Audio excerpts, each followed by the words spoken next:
Grabe ang alikabok oh.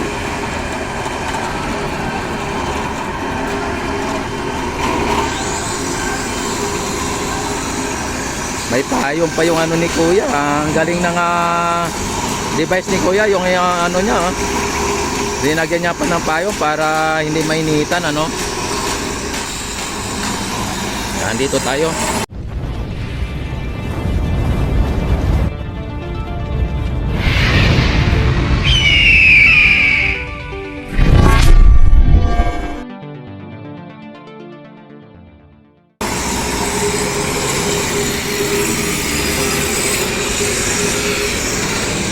Yan yung hagdanan dito mga bayan at kung inyong papakita ko sa inyo. Tapos dito sa may sa may Aroseros ayan ang Aroseros oh. Ayan may mga sounds pa dito Ayan. At inaano na nila dito.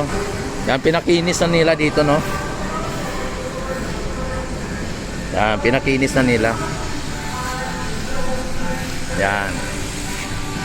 Tapos dito sa may sa may Aroseros, yan, tingnan natin dito para ipakita ko sa inyo din dito no, sa dulo.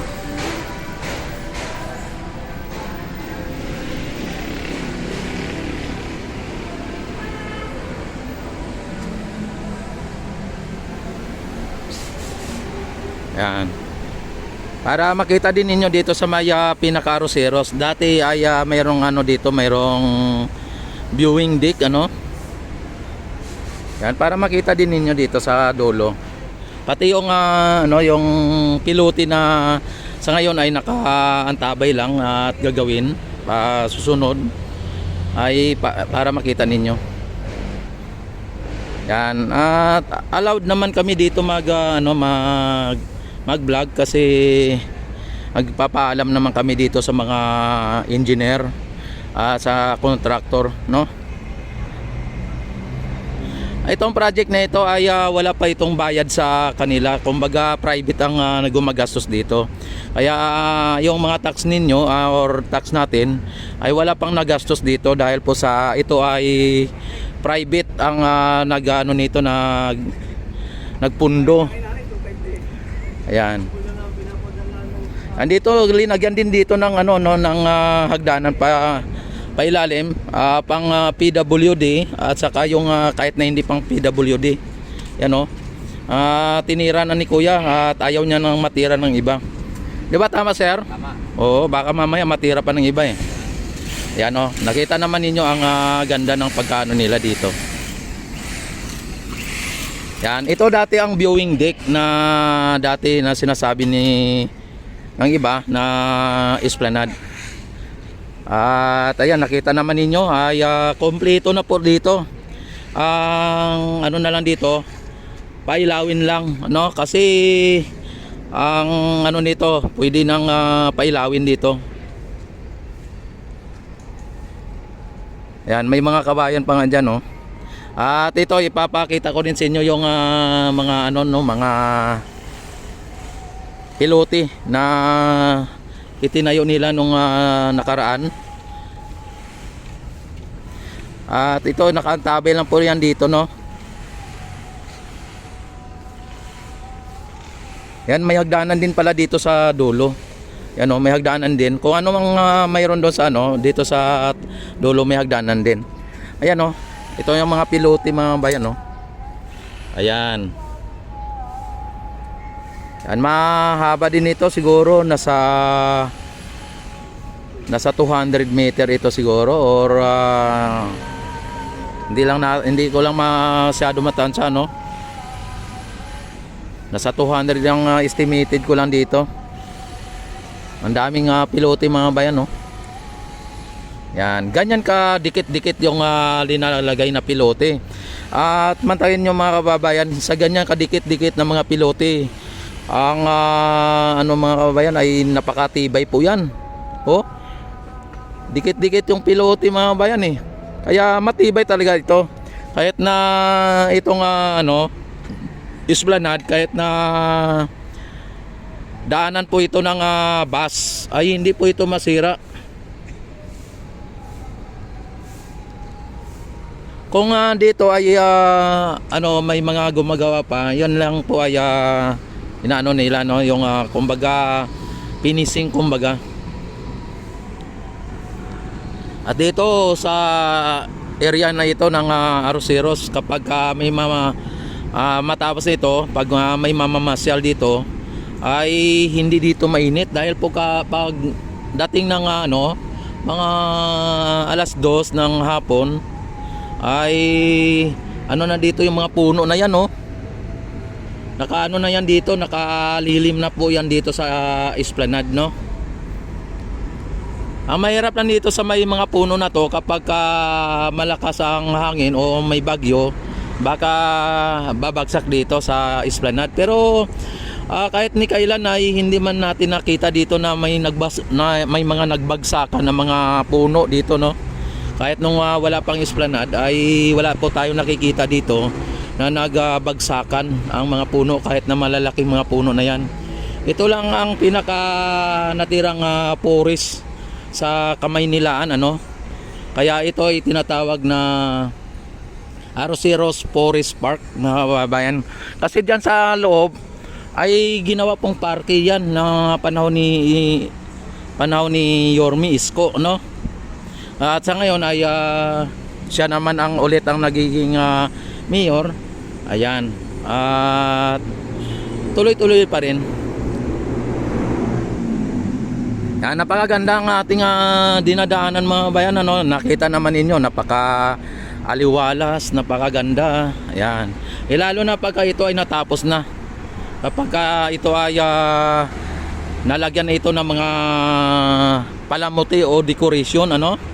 At pagkagabi ay talagang kumukuti-kutitap ang ano nito, yung mga ilaw nito, o parang nagniningning. Parang bituin pero mayroong ningning. Ayan. Tapos ang ano, mga kabayan, itong Quezon Bridge, malamang ay lalagyan din ito ng mga ilaw, ng mga magagandang ilaw ito, para sa ganon ay dagdag attraction sa mga turista na mga namamasyal dito, na pagkagabi ay makita mo yan, sigurado ay nagniningning ang mga ilaw niyan. Pagka ito ay matapos na, lalagyan talaga ito. Yan, kahit na wala pa pong nabalitaan kami na lagyan ng mga ilaw yan, pero ang estimated ko lang ay talagang lalagyan po ng mga ilaw yan, para sa ganon ay lalong gumanda at mapapaganda ang ating pasyalan, ano. At kahit gabi ay dito, pwede yan dito. Ang pag-alam ko, ang Ilog Pasig Esplanade, ang Esplanade kasi ay 24/7 yan na open sa publiko. Kahit na dito sa may Intramuros, kahit anong oras ka pupunta ay pwede. Kaya lang yung mga doon, mga fountain, mga ganyan, at ang ilaw ay mga madaling araw pinapatay na po yan. Alas 4, alas 5, mga ganon. Pero kung ito ay natapos na hanggang Laguna de Bay, ay malamang ay 24/7 ang magdamag ang ilaw, no.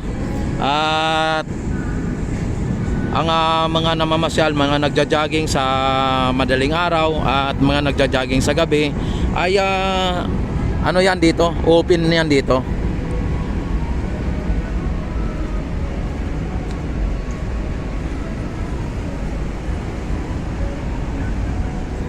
Ayan, at dito na naman tayo muli sa kabila, no. At naipakita ko naman sa inyo yung Arroceros area. Dito tayo sa Mailuton area na naman. Balik tayo lang dito.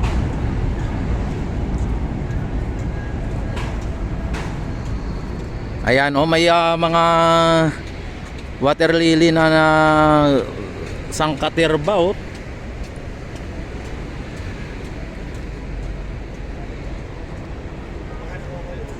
Ayan, kung inyo nakikita, mga bayan, ay ayusin na po ito.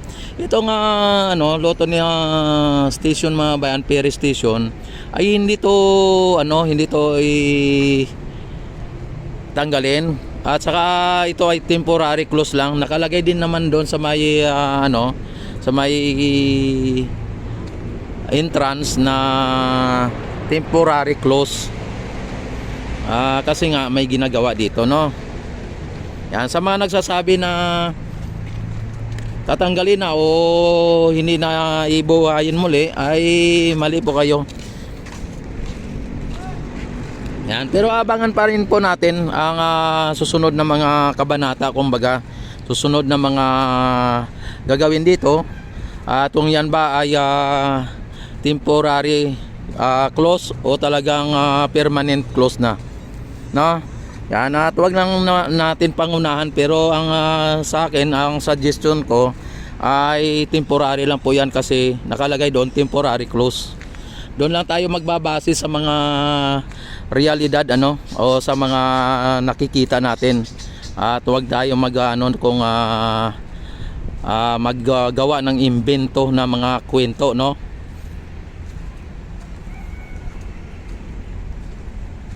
Yan, don't forget to like and subscribe my YouTube channel. At kung hindi pa kayo nakapag-subscribe, yan, i-click nyo ang subscribe button, click notification bell, i-select nyo ang all para ma-notify agad kayo tuwing ako'y mag-live, mag-upload ng mga videos. At kung hindi pa kayo kontento, ay i-share nyo na rin, no? At para marami pong makakapanood at makakita ng ating mga update dito sa Ilog Pasig Esplanade. Yan, mabuhay ang bagong Pilipinas, mabuhay tayong lahat hanggat gusto natin.